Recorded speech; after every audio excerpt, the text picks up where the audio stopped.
ئای دڵنیا بە بێکاری گەنج سەر خۆی هەڵەگرێ ئیسان بۆ منە خۆم کوڕێک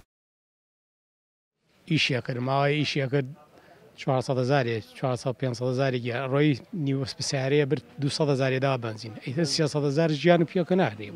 ئایندەی خۆت ناتوانانی بخەیت لەسەر 300,000 دینەرەوە ئێستا لە ئەوروپایە ئارەوەڵە چەندێکە جێهێشتووی وەڵا ساڵێکەیە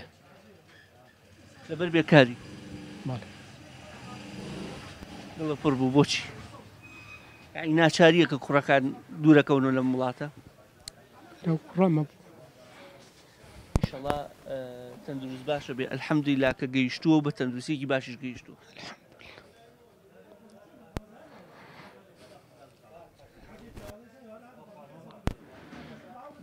داوای لێبوردنەکەین بەس بە شێوەی لە شێوەکان خۆت بە کەم تەرخەم ئەزانی وەکو باوکیە لە کاتێکا حکومەت ئەبووایە باوکی خەڵک بووە باوکی میلەتەکەی بووایە لە کاتێکا جەناب قسووریشو نەکردووە بەڵام هەوڵم بۆدا زۆر هەوڵم بۆدا بەس سوودی نەبوو یعنی ژیانی ئەم خەڵکیان قورس کردووە گەنجەکانیان قورس کردووە کە باوکەکەش نەتوانێت دەستگیرۆیی بکە